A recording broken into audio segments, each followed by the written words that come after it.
Farm का interest ये है कि क्या हमारे बिजली के बिलों में कभी कमी होगी या नहीं होगी, तो ये समझाना भी ज़रूरी है क्योंकि दो मेजर एरियाज़ हैं। एक तो ऑब्वियसली जो इनपुट होता है, चाहे हम तेल इंपोर्ट करें, कोयला इंपोर्ट करें, गैस इंपोर्ट करें, तो उसकी इनपुट कॉस्ट मैटर करती है कि इंटरनेशनल मार्केट में क्या है, फिर डिवैल्यूएशन का इम्पैक्ट भी आता है। और दूसरा कैपेसिटी चार्जेस है, जो पावर प्लांट हम लगा चुके हैं उसकी अदायगी करनी है, और चाहे वो बिजली बेचें या ना बेचें, क्योंकि सिंगल बायर मॉडल है यहाँ पर, तो उनको आपने अदायगी करनी है। और आपने जो आते साथ एक ब्रीफिंग की थी मीडिया की, मैंने सुनी थी, उसमें आपने कहा था कि 2000 या 2100 अरब रुपए की अभी कैपेसिटी पेमेंट है। तो जरा बताइएगा कि इस कैपेसिटी पेमेंट के साथ क्या वाकई बिजली के बिल में कमी भी आ सकती है, या ये फिलहाल अनकरीब नजर नहीं आ रहा है? देखिए, दो तीन चीजें हो रही हैं इस वक्त। एक तो ये हो रहा है कि जो आपका कैपेसिटी पेमेंट का इशू है वो जेन्युइन है और बहुत बड़ा है, बिल्कुल आप दुरुस्त फरमा रहे हैं। 2.1 ट्रिलियन के करीब कैपेसिटी पार्ट है। लेकिन अब देखें, इसके साथ आपका फ्यूल का पार्ट है। जब इंटरनेशनल एनर्जी प्राइसेस कुछ हुई हैं ऑलरेडी और कुछ मजीद कम होंगी, तो उसका इम्पैक्ट आएगा। अच्छा, भी जो है ये अनलिमिटेड टाइम का फिनोमिनन नहीं है।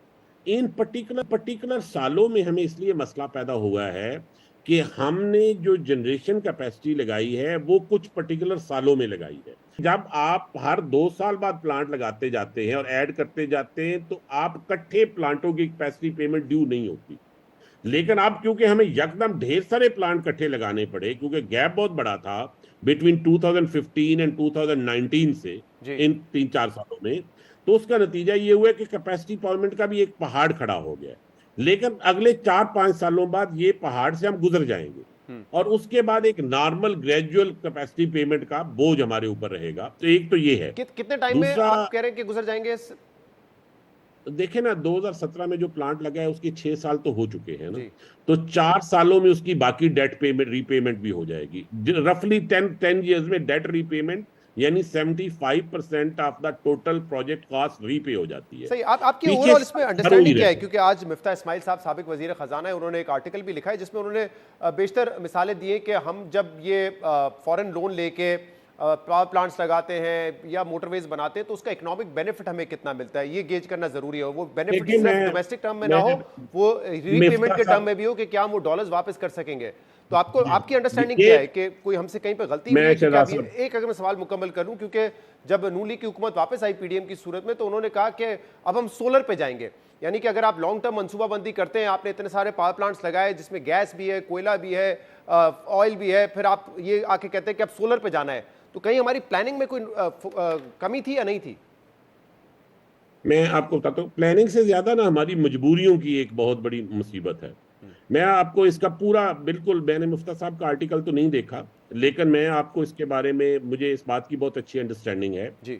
हमारे यहाँ इशू क्या है? हमारे इशू ये है कि हमें जब पावर प्रोजेक्ट्स लगाने होते हैं तो हमें लोकल फाइनेंस अवेलेबल नहीं होता। हमारे हमसाया मुल्क में बाहर से पैसे लाके पावर प्लांट नहीं लगाए जा रहे जी। वो अपने लोकल बैंकिंग सेक्टर की कैपिटल फॉर्मेशन से लगा रहे हैं। अच्छा, हम क्यों नहीं लगा पाते? उसकी वजह यह है कि हमारे पास पहले तो हमारा सेविंग रेट कम है। से इंडिया का सेविंग रेट 28% है, तो हमारा 14% है। अब हमारे पास ऑप्शन ये रह जाती है कि यहाँ प्लांट लगाएं या ना लगाएं। ना लगाएं वाली तो ऑप्शन नहीं है, तो फिर हमें फॉरेन लोन लेने पड़ते हैं। फॉरेन लोन लेते हैं तो फिर डॉलर में पेमेंट करनी पड़ती है। मेरा लेकर अब हम एक मेरी रिक्वेस्ट पे जो एपिक्स कमेटी है हमारी इन्वेस्टमेंट काउंसिल की, उन्होंने एक कमेटी तश्कील दी है जो इस बात का जायजा ले रही है कि आइंदा से हम फॉरेन लोन लेके पावर प्रोजेक्ट्स ना लगाएं। तो उसका क्या तरीका होगा? उसका तरीकाकार ये होगा कि हम लोकल फाइनेंस इनकरेज करेंगे, थोड़ा बैंकों को इनकरेज करेंगे, और फेडरल गवर्नमेंट की कुछ पीएसडीपी की जो फंडिंग दाएं बाएं जाया होती है वो इधर यूज करेंगे। तो ये तो रुपी कंपोनेंट हो गया, लेकिन फिर भी हमें डॉलर कवर चाहिए। तो हम ये कोशिश करेंगे इंशाल्लाह फाइनेंस और स्टेट बैंक के साथ बैठ के कि यूनिफॉर्मली हर साल कुछ डॉलर कवर पावर प्रोजेक्ट के लिए अवेलेबल हो, से 1.5 to 2 बिलियन डॉलर।